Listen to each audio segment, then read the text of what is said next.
autres choses pour après.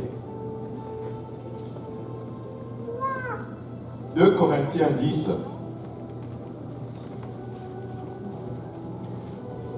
Aujourd'hui, 2 Corinthiens 10, verset 4.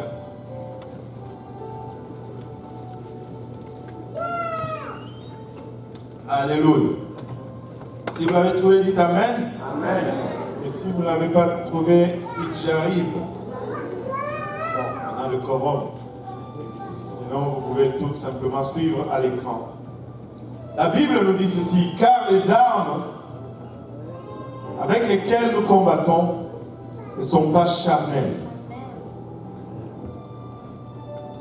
mais elles sont puissantes par la vertu de Dieu pour renverser des forteresses.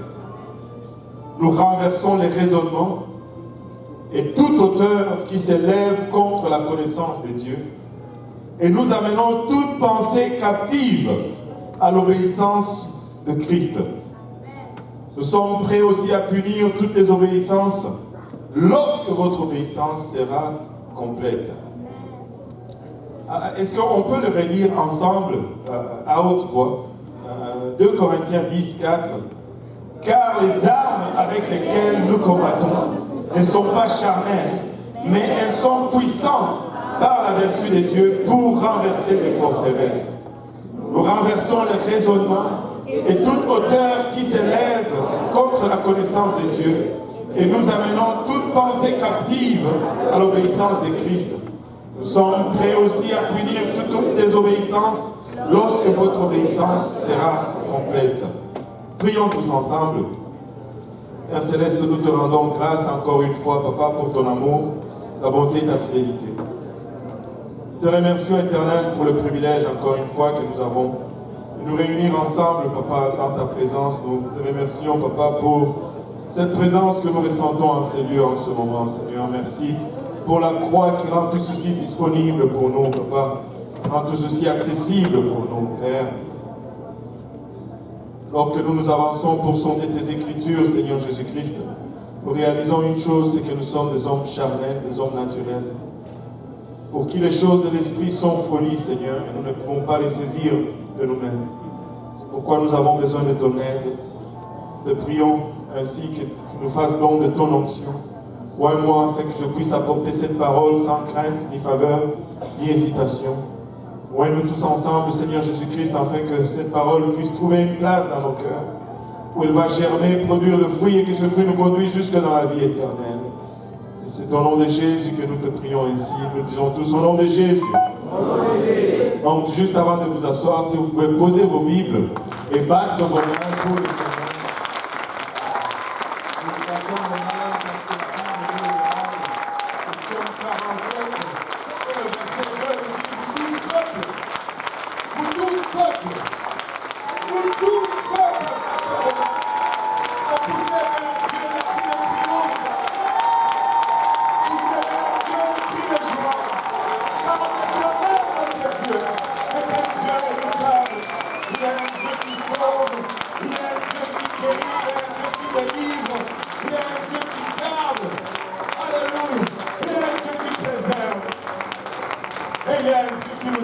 La victoire. Alléluia. Nous avons chanté tout au long au sujet de la victoire. Vous pouvez vous asseoir. Et je pense que c'est approprié que nous restons dans les lignes que le Seigneur nous a données aujourd'hui. Qui se sent dans la bataille ces derniers temps? Au fond, nous sommes constamment dans la bataille. Et dans la bataille, nous utilisons des armes. Et le Seigneur, dans le verset que nous venons de lire ici, 2 Corinthiens 10, nous dit les armes avec lesquelles nous combattons ne sont pas charnelles. Nous ne combattons pas avec des Kalachnikov. Nous ne luttons pas avec des AK-47 ou des choses comme ça. Nous ne combattons pas avec nos poings physiques. Nos armes ne sont pas charnelles. Parce que les problèmes auxquels nous faisons face sont toujours spirituels. Il y a toujours une source spirituelle à nos problèmes. Le charnel, le spirituel suit toujours le charnel. En arrière d'un problème physique, il y a toujours une situation spirituelle. Il y a toujours un esprit. Et quand on était à l'église de l'Est, je dis, si le frère Achille te marche sur le pied, ne t'en prends pas à lui. Adresse plutôt l'esprit en arrière de cette action. Amen.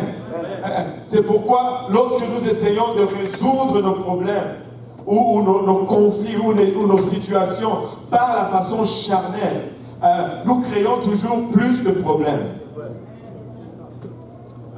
Quelqu'un se fâche contre toi, si tu te fâches aussi contre lui, ça ne fait qu'envenimer, et ça ne finit pas. Lui monte. Avez-vous déjà remarqué aussi dans la maison, maman monte le ton, papa monte le ton, maman monte le ton, papa monte le ton. Ça c'est charnel, c'est l'arme charnelle. Nos armes ne sont pas charnelles. Parce que notre bataille n'est pas une bataille charnelle, c'est une bataille spirituelle. Nos armes ne sont pas charnelles, mais elles sont puissantes. Elles sont puissantes. Ce ne sont pas des armes faibles, ce ne sont pas des armes légères, ce sont des armes puissantes que nous avons. Elles sont puissantes comment? Par la vertu de Dieu, pour renverser les forteresses, pour détruire les forteresses. On va parler de forteresses un peu plus tard dans notre adresse, mais regardons, à cause du temps, nous sommes appelés à faire usage de nos armes. J'ai fait le parallèle ce matin de la boxe. C'est le sport qui est un peu plus familier dans ma famille. Presque tout le monde était boxeur dans la famille. Le frère Motombo est un très bon boxeur. Si vous voyez cette douceur, Amen. en dessous de cette douceur, il cache un boxeur très habile. Mais moi, je n'étais pas un bon boxeur. Ce n'était pas mon truc. Je pleurais tout le temps. Ça finissait toujours mal avec moi. Anyway, quand tu vas dans une salle d'entraînement de boxeurs professionnels, tu vas voir qu'il y a une espèce d'alarme, de minuterie. Donc, ça va sonner, ça indique le début du round. Et puis là, les boxeurs commencent à faire leur entraînement. Et puis, 3 minutes après, ça sonne la fin du round. Et là, ils se reposent pendant 1 minute parce qu'ils sont en train d'adapter leur corps au rythme du combat. Maintenant, quand ils veulent perfectionner leur entraînement, les sonneries, tu vas avoir la première sonnerie au début du round. Là, ils vont s'entraîner. Et avant la fin du round, la dernière minute, il va y avoir une sonnerie distincte qui indique au boxeur qu'il ne reste que 1 minute avant la fin du round. Et là, il va monter d'intensité. Parce qu'il veut finir fort. Amen. Et comme ça, il ajuste son corps à toujours finir fort. Et quand il arrive au dernier round, c'est du début jusqu'à la fin, c'est intense. Parce que c'est le dernier round. Tu ne veux plus garder d'effort. Tu ne veux pas sortir du ring avec l'énergie. Qu'est-ce que tu vas en faire après le combat? Tu veux tout laisser sur le ring. C'est la fin. Et le combat devient intense. Tous les coups doivent sortir. Et laissez-moi vous dire, la Bible indique les temps dans lesquels nous sommes en train de vivre. Regardez, Romains 13, le verset 11. Romains 13, verset 11. La Bible nous dit, cela importe d'autant plus que vous savez en quel temps nous sommes. Ça devient encore plus important vu que vous savez dans quel temps nous sommes. C'est l'heure de vous réveiller enfin du sommeil. Laisse-moi dire à quelqu'un, si tu dormais, réveille-toi. Les temps sont avancés. Alléluia. Car maintenant le salut est plus près de nous que lorsque nous avions cru. Vous savez, j'ai cru il y a 15 ans. Aujourd'hui, je suis 15 ans plus proche du salut que je ne l'étais quand j'ai commencé. Certaines personnes vont le regarder à l'envers. Ils vont dire, oh, ça fait trop longtemps, le Seigneur va venir, je ne sais plus, je suis fatigué. Non, c'est le contraire. Plus le temps passe, plus on doit être enthousiasmé et anticiper son retour. Parce que savez-vous, aujourd'hui, j'ai un jour de moins que j'avais hier par rapport à la venue du Seigneur. Et demain, j'aurai un jour de moins par rapport à la venue du Seigneur. Alléluia. Plus les jours passent, plus nous nous approchons. Plus les jours passent, plus ça devient intense. Alléluia. Il dit, car maintenant le salut est plus près de nous que lorsque nous avions cru. La nuit est avancée, le jour approche. Dépouillons-nous donc des œuvres des ténèbres et revêtons les armes de la lumière. S'il y a un temps où nous devons revêtir de ces armes, qui sont des armes de la lumière, ces armes qui ne sont pas des armes charnelles, c'est maintenant. C'est maintenant. Le temps sont avancés. Marchons honnêtement comme en plein jour. Ce que nous faisions, qu'il n'y ait pas de fraude dans ce que nous faisons. Que ce que nous faisons soit exposé à la lumière. Nous devons marcher dans l'honnêteté. Ce que tu vois, c'est ce que je suis. Ce que tu vois, c'est ce qu'il y a. Il n'y a pas de différence entre ce que tu vois et ce qu'il y a à la maison. Ce qu'il y a ici, c'est ce qu'il y a à la maison. Ce qu'il y a ici, c'est ce qu'il y a dans mon lieu de travail. Ce qu'il y a ici, c'est ce qu'il y a également à mon école ou peu importe. Nous devons marcher dans l'honnêteté. Alléluia. Comme si, alléluia, nous étions en plein jour, loin des excès et de l'ivrognerie, de la luxure et de l'impudicité, des querelles et des jalousies. Sanctification. Quelqu'un dit sanctification. Alléluia. On va revenir sur ça dans 2 semaines. Après avoir conclu l'étude sur les dons spirituels, nous allons étudier la sanctification le mercredi soir. Alléluia. Dis à ton voisin, sois là. Alléluia. Marchons honnêtement comme en plein jour, loin des excès et de l'ivrognerie, de la luxure et de l'impudicité, des querelles et des jalousies. Mais revêtez-vous du Seigneur Jésus-Christ et n'ayez pas soin de la chair pour en satisfaire les convoitises. Amen. Nous n'avons qu'une affaire avec la chair, c'est de la mortifier. Nous n'allons pas prendre soin de la chair. Nous n'allons pas marcher pour essayer de satisfaire les convoitises de la chair. Nous essayons de satisfaire les désirs de l'esprit. Amen. Alléluia. Alléluia. Et je ne sais pas si vous avez fait le parallèle ici.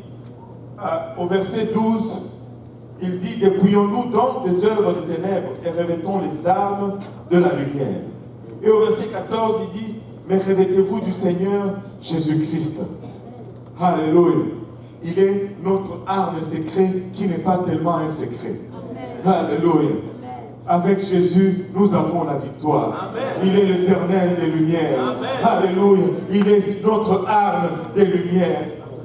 Ephésiens 6, 10 nous donne en détail un peu les armes que nous utilisons, les armes qui ne sont pas charnelles. Regardons un peu à ces armes. Ephésiens 6, 10 nous dit, au reste, fortifiez-vous dans le Seigneur et par sa force toute puissante. Il dit, fortifiez-vous dans le Seigneur. À l'ouverture du service, nous avons lu Josué 1. Et dans Josué 1, pensez à 3 reprises. L'Éternel dit à Josué, fortifie-toi et prends courage. Fortifie-toi et prends courage. Je te dis seulement, fortifie-toi et prends courage. Pourquoi l'Éternel ne dit pas à Josué, je vais te fortifier? L'Éternel dit à Josué, fortifie-toi et prends courage. Parce qu'il y a de ces choses que tu es appelé à faire toi-même. Ce n'est pas ton frère, ce n'est pas ta soeur, ce n'est pas ton pasteur qui va le faire pour toi, c'est toi-même qui es appelé à le faire. Il y a une dimension de décision que si tu n'es pas encore entré là-dedans, même Dieu lui-même ne peut pas t'aider. Amen. je dois d'abord m'assurer que dans ma tête, dans ma pensée, c'est clair. J'ai choisi mon camp. J'ai fait ma décision. Fortifie-toi et prends courage. Fortifie-toi et prends courage. Alléluia. J'ai raconté une histoire, je vais vous la raconter quand même. Quand j'étais encore étudiant, j'ai travaillé à la SPCA et j'ai couru après les chiens, les moufettes et toutes ces choses. Il fallait bien vivre. Alléluia. Et je me promenais avec un camion patrouille et des fois, quand la police faisait une descente et qu'il y avait des animaux agressifs, ils nous appelaient d'abord nous pour prendre soin des animaux. Et j'ai eu un appel à Longueuil, c'était quelqu'un qui avait abandonné son appartement, il n'a pas payé, et il a laissé un pitbull là-dedans. Et le chien était devenu très nerveux parce que le propriétaire l'avait, au fait, délaissé. J'arrive là, j'étais quand même, pas nouveau, mais quand même encore frais sur le travail. J'arrive là, il y avait le propriétaire, il y avait le policier. Et le policier me dit, bon, c'est là. Lui, il est resté dans sa voiture. Non, il a suivi. Celui-là, il avait suivi. Celui qui était resté dans la voiture, c'était à Laval. Il a suivi celui-là. Et on arrive à la porte. Dès que tu touches à la porte, les chiens s'énervent. Wow! Qu'est-ce qui va m'arriver aujourd'hui, pauvre fils de mouton? J'ai côté. Je dis, ok, c'est le temps d'appliquer maintenant ce qu'on nous a enseigné. Et je touche à la porte. Le chien fonce. Et moi aussi, je fonce. Et quand il saute vers moi, moi aussi, je saute vers lui. Il court vers la porte, moi aussi, j'ouvre la porte et j'entre dans la porte. Et quand tu fais ça, il recule. Parce qu'il est toujours question de qui va faire peur à l'autre. Qui va crier plus fort pour faire peur à l'autre? C'est pourquoi les chiens aboient fort. Ils montrent ses canines et puis... Quand il fait ça, toi aussi tu lui montres toutes tes dents. Il recule. Ainsi, je suis entré dans la maison. Et quand je suis entré dans la maison, le propriétaire voulait suivre dans la maison. Je me suis retourné, je dis, oh monsieur, dehors. Et le policier lui dit, monsieur, il a dit dehors. Et vous savez, il y a de ces choses que tu dois t'occuper toi-même. Il y a de ces choses que tu dois prendre soin toi-même. Vous savez, le même Saint-Esprit que tu as, c'est le même Saint-Esprit que Pasteur a. Le même baptême au nom de Jésus-Christ, c'est le même baptême au même nom que Pasteur a, que le frère Luc a, que le frère Serge a, que tout le monde a. Et le même nom que nous invoquons, c'est le même nom. Il n'y a pas un autre nom. L'eau, c'est le même eau que nous avons traversé tous. Tu peux prendre soin de cela si tu te décides. Fortifie-toi et prends courage. La bataille se passe toujours là. Le diable ne peut pas te faire faire quelque chose. Tu cèdes toujours ta volonté, ou soit à Dieu, ou soit au diable. La démocratie, si on peut l'appeler comme ça, je sais qu'il n'y a pas de démocratie avec Dieu, mais on va dire juste on va emprunter le terme, ok? Vous me permettez d'emprunter ce terme pour moi, juste pour faire un point, et puis après on va l'enlever. La démocratie divine, c'est seulement 3 voix. Il n'y a que 3 votes. Le diable va voter, Dieu aussi va voter. Mais devinez qui gagne, qui va gagner. C'est la personne avec qui tu vas voter. Parce que toi aussi tu as un vote. Si tu votes avec Dieu, Dieu gagne dans ta vie. Si tu votes avec le diable, c'est le diable qui gagne dans ta vie. Alors, dis-moi qui décide où va aller la victoire. Arrête d'avoir peur du diable. brise pas ta volonté. Le diable n'est pas plus puissant que Dieu. Le diable n'est même pas l'égal de Dieu. Le diable est inférieur à Dieu. Au fond, la Bible nous dit que le diable est en dessous de nous. Arrête de vivre dans la crainte. Arrête de vivre dans la peur. Et commence à exercer les droits que tu as acquis lorsque tu as revêtu le nom de Jésus-Christ. Tu as le droit de lui dire sors et il doit sortir. Tu as le droit de lui dire c'est fini et c'est fini. Tu as le droit de lui dire ça s'arrête là, le sang de Jésus-Christ est contre toi et ça s'arrête là et le sang de Jésus-Christ est contre lui.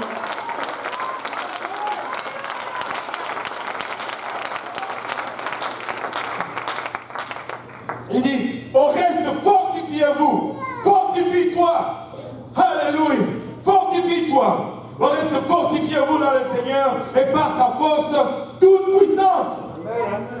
La force de Dieu est toute puissante. Ne perds pas du temps. Il y a une chanson qu'on chantait dans l'ancien temps chez les pentecôtistes qui ne fait aucun sens. C'est une chanson en anglais qui disait, si tu as essayé tout, et que ça n'a pas marché, essaye Jésus.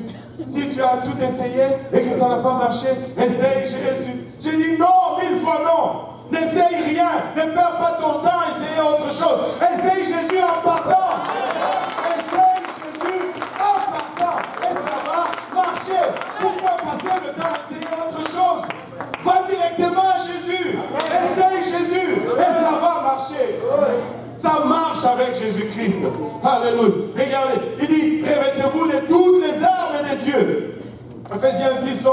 Revêtez-vous de toutes les armes de Dieu, afin de pouvoir tenir ferme contre les ruses du diable. Je vous l'ai dit, il vient toujours par ruse. Et sa ruse, c'est de vous faire penser que vos circonstances vont déterminer votre destination ou vont déterminer ce que vous allez recevoir. Faux et archi-faux. Ce ne sont pas les circonstances qui déterminent où je vais ou ce que j'ai. C'est Dieu qui détermine où je vais et ce que j'ai, ce que je suis. Alléluia. Alléluia. Le calvaire semblait être le moment le plus bas de l'histoire de l'humanité. Le calvaire ne ressemblait pas du tout à la victoire. C'était une défaite totale, un échec patent. Le Seigneur était à la croix. L'espoir s'était évanoui. Même le soleil s'est couvert le visage. Même le soleil s'est caché tellement que c'était désespérant. Mais laissez-moi vous dire, cette apparence n'a pas déterminé, parce qu'aujourd'hui, nous tirons toute victoire de ce qui est arrivé au calvaire. Ne laisse pas tes circonstances ou tes situations dicter, alléluia, laisse Dieu déterminer. Laisse Dieu déterminer. Ce sont là les ruses du diable, parce que tu vas recevoir ce que tu vas croire. Alléluia. Car nous n'avons pas à lutter contre la chair. C'est pourquoi nous n'avons pas des armes charnelles. Amen. Nous n'avons pas à lutter contre la chair et le sang. Écoutez, Dieu ne veut pas détruire l'homme. Dieu veut sauver l'homme. Et si nous sommes dans les affaires de Dieu, nous n'allons pas détruire l'homme. Nous allons chercher à sauver aussi l'homme. Mais nous allons lutter contre les principautés, contre les autorités, contre les dominations, contre les princes de ce monde des ténèbres, contre les esprits méchants dans les lieux célestes. C'est contre ces choses que nous luttons. Nous ne luttons pas contre la chair et le sang. Et il dit, c'est pourquoi prenez toutes les armes de Dieu afin de pouvoir résister dans le mauvais jour et tenir ferme après avoir tout surmonté. Waouh! Il dit tenir ferme après avoir tout surmonté. Il y a un petit problème là-dedans. Je ne sais pas si vous le voyez. J'ai tout surmonté. Pourquoi est-ce que je dois encore tenir ferme? Donc, après avoir tout surmonté, ce n'est pas fini.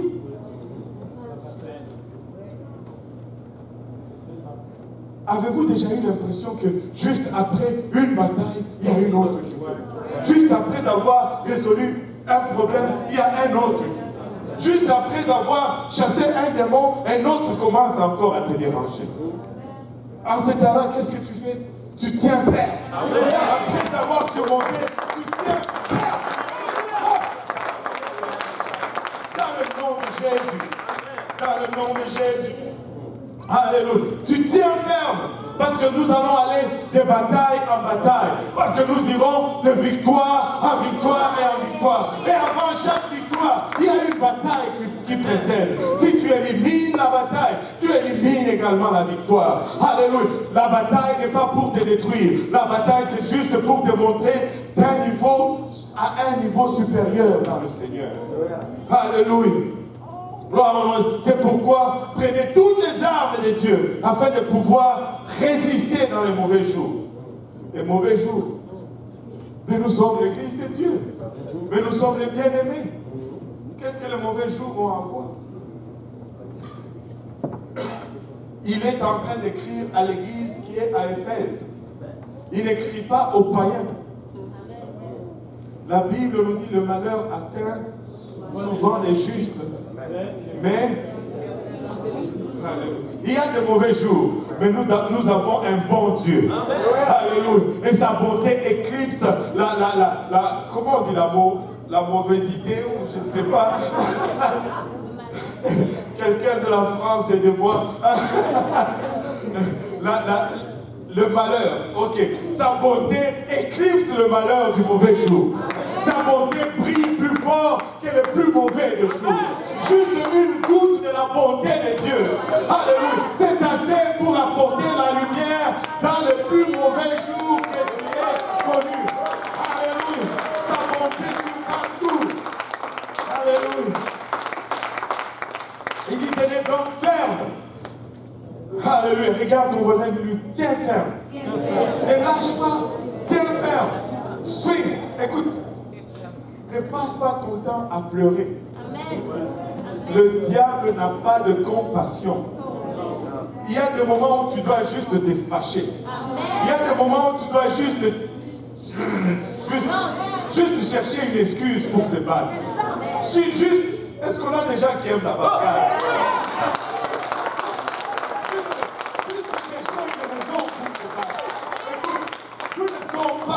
De fuir. Nous sommes en train de mettre en fuite.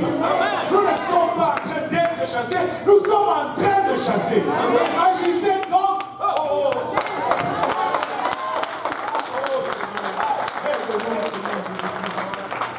Juste une raison de se battre. Je veux juste me battre. Pas charnel, spirituel. Alléluia. Parce que nos armes ne sont pas charnelles. Laissez la chair tranquille. Que chacun batte sa propre chair. Ne va pas battre la chair de quelqu'un d'autre. Battons nos mains pour le Seigneur.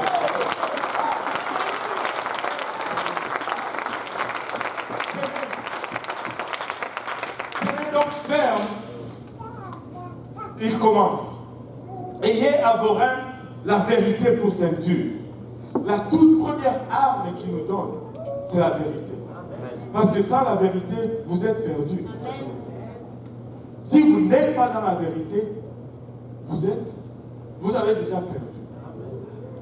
Quelqu'un a crié fort, mais c'est quoi la vérité, pasteur? Laisse-moi te dire c'est quoi la vérité. La vérité, c'est qu'il y a un seul Dieu. Amen. La vérité, c'est que ce Dieu est unique, il est indivisible, il ne partage sa gloire avec personne, il n'a formé aucun autre Dieu avant et il ne formera aucun autre Dieu après lui. Il est seul Dieu. Il est un, comme juste un. Pas une association, il est juste un. C'est ça la vérité. La vérité, c'est que ce Dieu t'aime et il sait exactement où tu te trouves.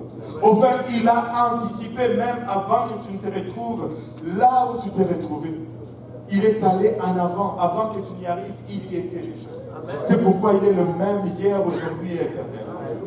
Il est allé à cette croix pour toi, parce qu'il te voyait dans ce gâchis.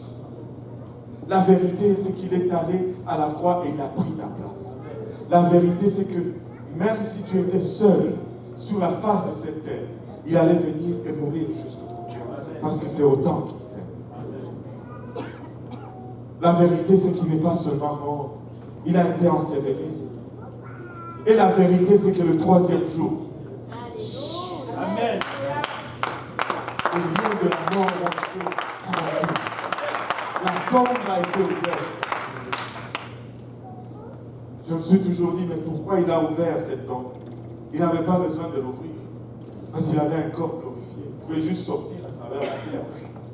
Il est parti. Mais il a ouvert pour que nous puissions voir qu'il n'est plus là. Il est sorti. Alléluia. La vérité, c'est que tu n'as pas besoin de rester dans ta tombe. Si tu crois en lui, lui il est sorti de la tombe. Tu peux sortir aussi de ta tombe. Peu importe combien sombre elle est, peu importe combien lourde la pierre. Certains d'entre vous, on vous a enterré. On a même mis une grosse pierre devant votre tombe. Et on a dit, c'est fini. Ils ne se relèveront plus jamais. Mais vous êtes là. Vous êtes là. Parce que Dieu peut bouger cette pierre. Dieu peut la bouger. Alléluia. La vérité, c'est qu'il est ressuscité pour toi. La vérité, c'est que tu peux t'identifier à lui aussi par un processus qu'il appelle l'évangile. Il est mort pour s'identifier à toi parce que Dieu ne meurt pas. Mais toi, tu peux aussi mourir ou te repentir pour s'identifier à lui. Notre mort ou notre repentance nous identifie à sa mort. Il est mort pour nous, nous nous repentons pour lui. Amen. La repentance, ce n'est pas juste dire « Oh, je suis désolé Seigneur », bon, et puis on retourne aux mêmes choses. Non, la repentance, c'est un demi-tour. C'est une reconnaissance, un sentiment de regret, mais c'est aussi une décision. Je trompais, je me trompe plus. Je marchais dans cette direction, je fais un demi-tour. La repentance signifie littéralement un virage à 180 degrés. Maintenant, votre face. Je forniquais, je fornique. Je volais, je vole. Je mentais, je mente. Parce que je décide de marcher dans une autre direction. Fortifie-toi. Alléluia. Et après la repentance, tout ce qui meurt doit être enseveli. Lui, il a été enseveli. Toi aussi, tu dois être enseveli dans les eaux du baptême. L'eau est chaude. L'eau est chaude. Alléluia. Si vous décidez aujourd'hui, l'eau est chaude, elle n'est pas froide. Alléluia.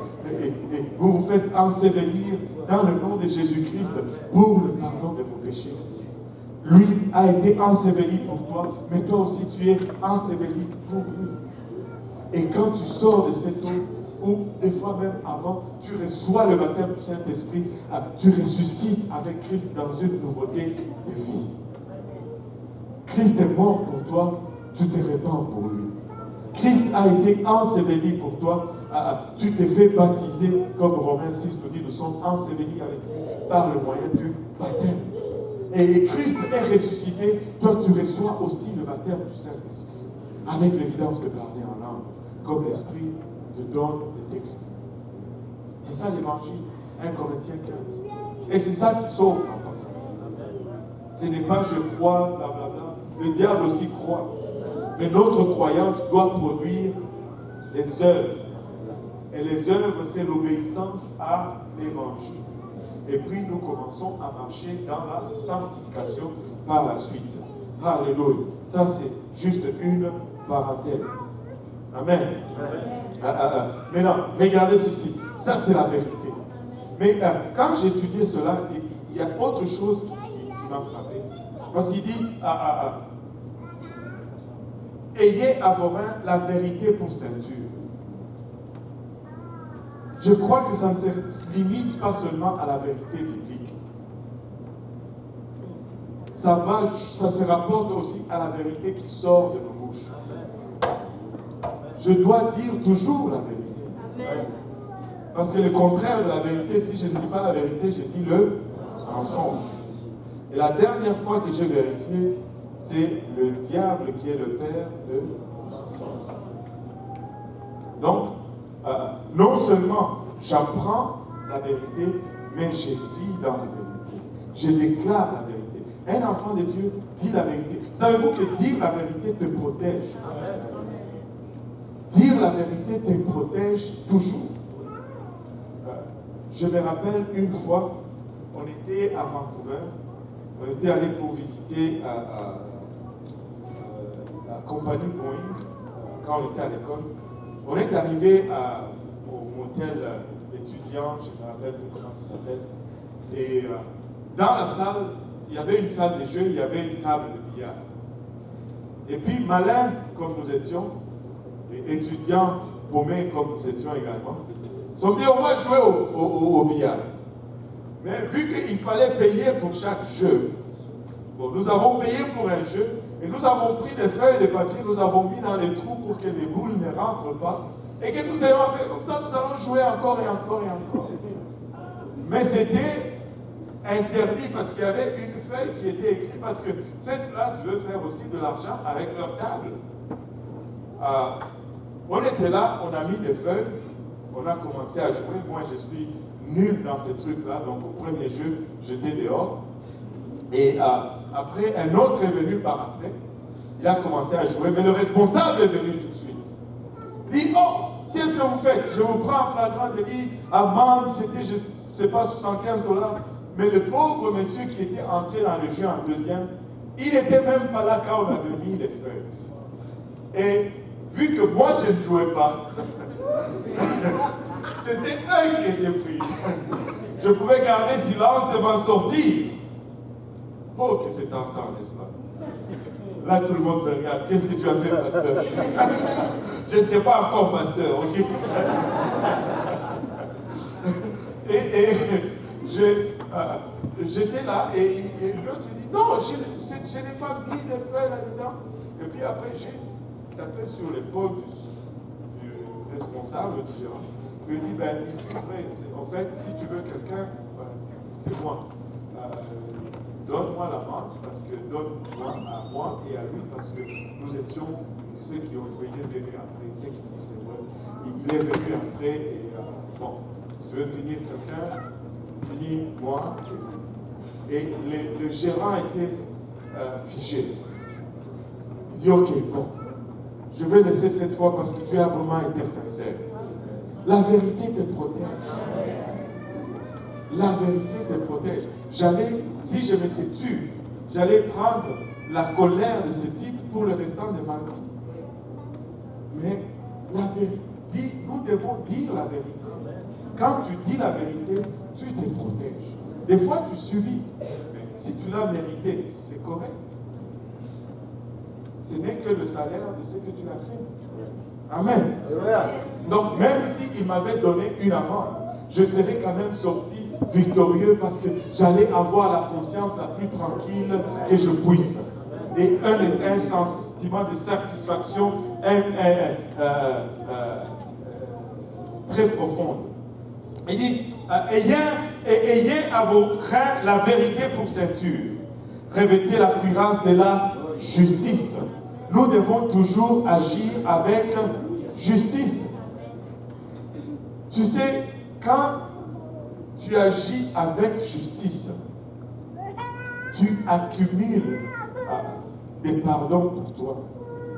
La Bible nous dit, pardonnez-nous nos offenses comme nous pardonnons aussi à ceux qui nous ont. Donc, si nous prenons littéralement cela, si nous ne pardonnons pas ceux qui nous ont offensés, nos offenses seront.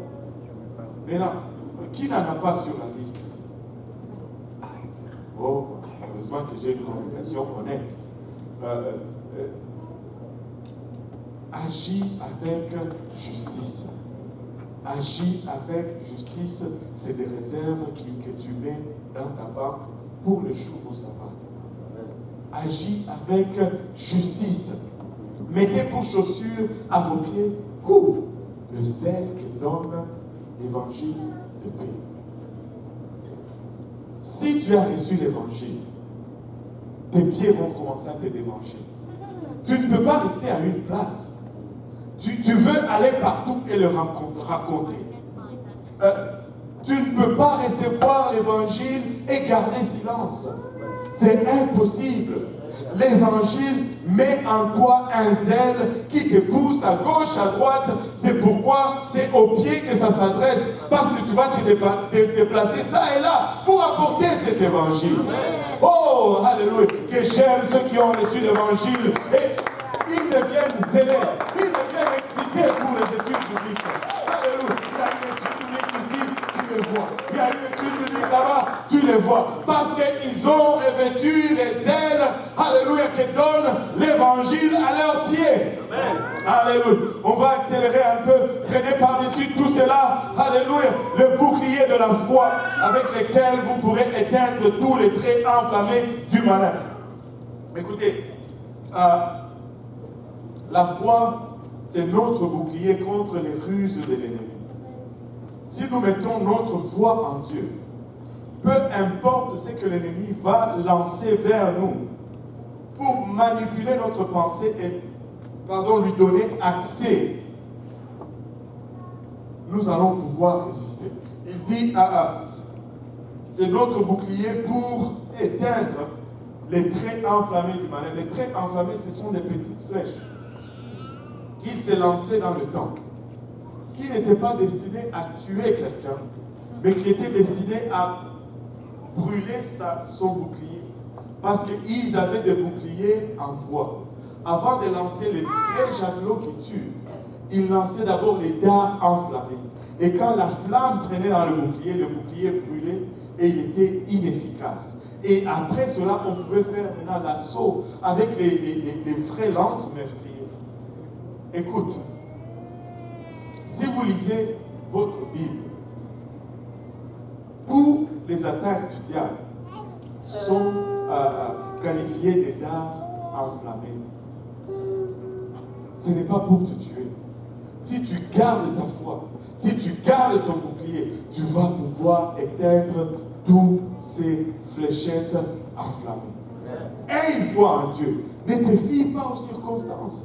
Ne regarde pas aux circonstances. Ce ne sont pas les circonstances qui déterminent où tu vas, ou qui tu es, ou qu'est-ce que tu vas devenir, ou ce que tu vas recevoir. C'est Dieu qui les détermine. Aie foi en Dieu. Trouve ce que la parole dit et réclame-le pour toi. Amen. Amen. Alléluia. Prenez aussi le casque du salut. Le salut, c'est le casque que nous revêtons à la tête. Le casque protège notre tête. Quand la tête est frappée, il ne reste plus rien. C'est quand tu fais la boxe, tu essaies de frapper le plus à la tête. Pourquoi? Parce que c'est la tête qui réfléchit. Et quand la tête est trop frappée, elle ne réfléchit plus comme il faut. Et quand elle ne réfléchit plus bien, ben, tu es fini. On peut te couper le bras, tu peux survivre. Et si on te coupe la tête, tu es fini. Et c'est pourquoi le casque du salut. Sans le salut, oublie tout le reste. Amen. Sans le salut, toute chose que tu as eue devient nulle. Même si le Seigneur te guérit, mais si tu n'as pas le salut, si tu ne persévères pas dans l'évangile, ça ne te servira à rien. Et c'est pourquoi le casque est sur le salut. Le casque est sur la tête et on parle du casque du salut. Parce que sans la tête, tu n'es plus. Ça ne vaut plus rien. Le corps ne sert de rien.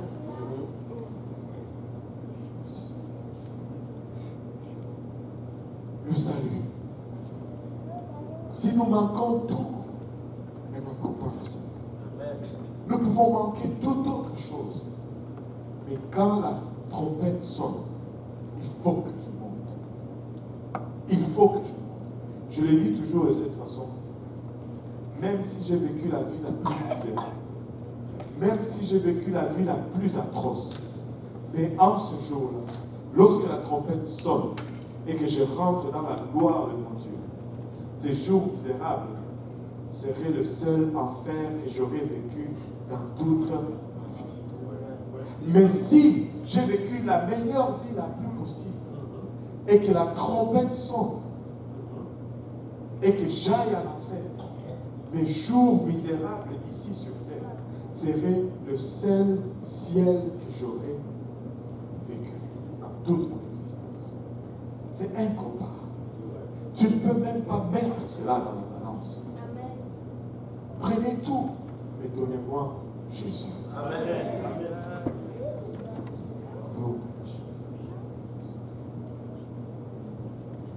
Le casque du salut est l'épée de l'esprit qui est la parole. Et regardez, l'épée de l'esprit, c'est la seule arme qui est l'arme d'attaque. Si nous allons attaquer, c'est avec la parole. Amen. Le Seigneur nous l'a montré 3 reprises dans le livre de Matthieu 4. Il est écrit, il est écrit, il est écrit. Nous allons vaincre nos batailles avec la parole. Nous allons défaire le diable avec la parole. Nous devons maîtriser notre parole. Nous devons la lire, nous devons l'assimiler. Je dois accélérer un peu. Très souvent, on s'arrête au verset 17 quand on regarde les armes spirituelles. Le verset 18 en fait partie également. Il dit, faites de temps en temps, par l'Esprit, toutes sortes de prières et de supplications. Faites en tout temps, par l'Esprit. Comment? Par l'Esprit. Toutes sortes de prières et de supplications. Des fois, tu vois des gens, tu te demandes si ils parlent même en langue des fois. La Bible dit, fais en tout temps par l'Esprit. C'est-à-dire, prie par l'Esprit. C'est le parler en langue. Tu sais, quand je conduis ma voiture et que je suis en train de penser à telle chose ou telle autre, je prie en langue. Quand je suis endormi, je fais ma prière, j'ai fini, je vais m'endormir, le sommeil tarde à venir. Si je ne lis pas, je prie en langue. Je m'endors en priant en langue. Je prie en langue en tout le temps. Tu marches, laisse-le, mets-le sur le automatique. Laisse-le aller. En tout temps, par l'Esprit, toutes sortes de prières et de supplications. Veillez à cela avec une entière persévérance. Pourquoi? Parce que s'il y a une chose difficile à faire, c'est la prière. Amen. On va chanter, on va louer, on va danser, on va sauter. Mais quand vient le temps d'aller prier, oh, je sommeille. Veille à cela avec persévérance. C'est-à-dire, tu dois des fois te prendre comme ça, tu dis, je vais prier. Tu dois te faire prier de fois. Ça ne va pas venir tout seul des fois. Tu dois te forcer à prier. Alléluia. Veille à cela avec une entière persévérance et priez pour tous les saints. Priez pour tout le monde. On n'a pas dit pour ceux qui ont été gentils. Non, tout le monde. Dans l'église. Alléluia. Si nous revenons un peu à notre verset 2 Corinthiens 10, il nous dit, car les armes avec lesquelles nous combattons ne sont pas charnelles, mais elles sont puissantes par la vertu de Dieu pour renverser des forteresses. Et vous savez, spirituellement, le monde attrape et renferme les gens dans les forteresses. Et dans le 5e verset, il commence à décrire ces forteresses. Il dit, nous renversons les raisonnements. La première des choses, c'est la raison. Quand tu prêches la parole de Dieu, tu renverses les raisonnements. Et si tu viens à Christ, tu dois changer ta façon de raisonner. Parce que ça ne fonctionne pas de la même façon comme c'était dans le monde. On avait un dicton qu'on disait ici, dans le royaume de Dieu, on monte en bas et on descend en haut. Ça ne marche pas comme dans le monde. Si tu veux avoir, il faut donner.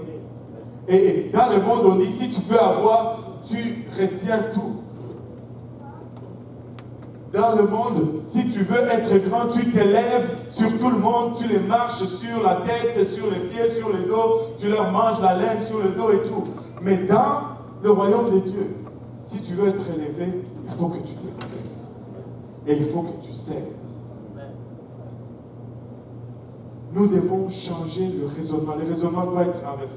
Et ne vous étonnez pas quand vous allez prêcher la parole de Dieu, quand vous allez enseigner que les gens s'insurgent contre vous, parce que vous allez dans le sens contraire de leur raisonnement. Parce que vous devez renverser leur raisonnement. Il va y avoir de l'opposition. C'est normal. Nous renversons les raisonnements.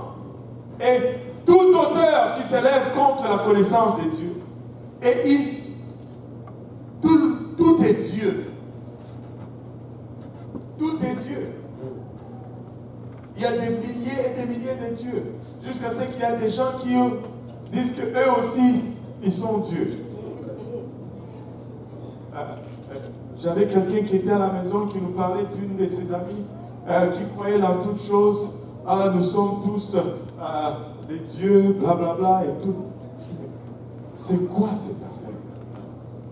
Il n'y a qu'un seul Dieu, un seul Seigneur, un seul Sauveur, une seule foi, un seul baptême, un seul nom. Amen. Alléluia. Alléluia. Gloire au nom de Jésus. Et tous ceux qui s'élèvent, dernièrement, je suivais aux nouvelles dans une classe au collège aux États-Unis. Quelqu'un a éternué. Il a fait un tchou. Et là, quelqu'un à côté de lui a dit bless you. Et le professeur s'est fâché. You don't say bless you in my class. Tu ne dis pas que Dieu te bénisse dans ma classe.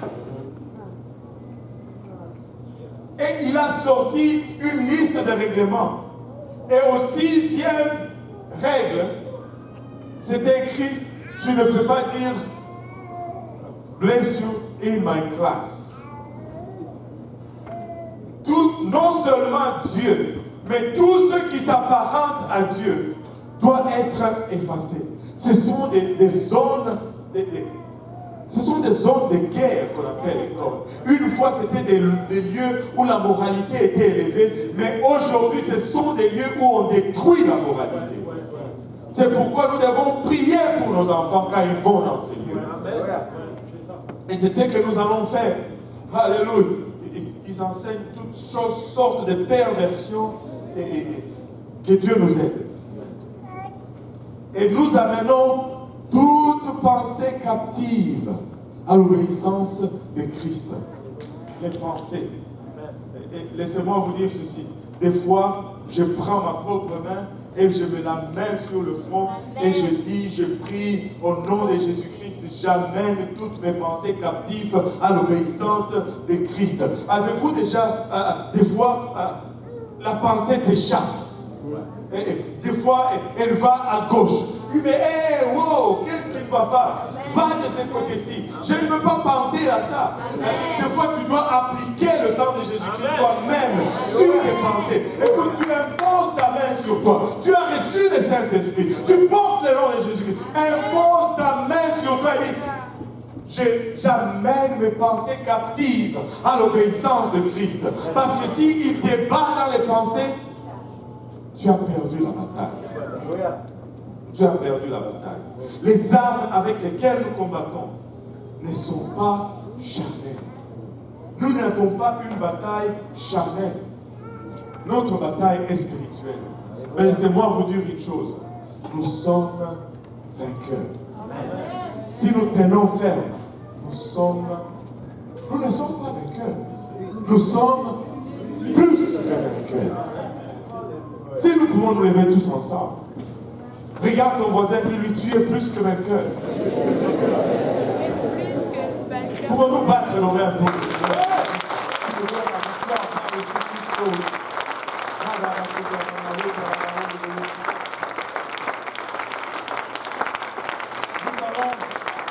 Nous allons faire deux choses aujourd'hui. Premièrement, nous allons d'abord prier pour tous nos étudiants. Tous ceux qui vont à l'école, venez à l'avant, les filles à ma gauche, les hommes ou les garçons à ma droite. que ce soit à l'école primaire, l'école secondaire, à l'université, si vous avez des cours et que vous commencez des cours bientôt, que vous avez commencé bientôt, venez en avant, on va prendre le temps de prier. Si vous pouvez venir rapidement, nous ne voulons pas envoyer nos jeunes, nos enfants dans ces zones de guerre, dans ces zones qui sont rendues des zones de perversion. Ça demandait la grâce et la protection de Dieu sur eux. Alléluia. Alléluia Seigneur. Alléluia Jésus. Alléluia. Rapidement, nous allons prier pour une protection divine. Nous allons prier pour que la main de Dieu soit sur nos enfants. Que ce monde n'influence pas nos enfants, mais qu'il soit plutôt l'influence dans ce monde. Qu'il soit cette lumière qui brille dans ce monde. Amen. Alléluia. Gloire au nom de Jésus.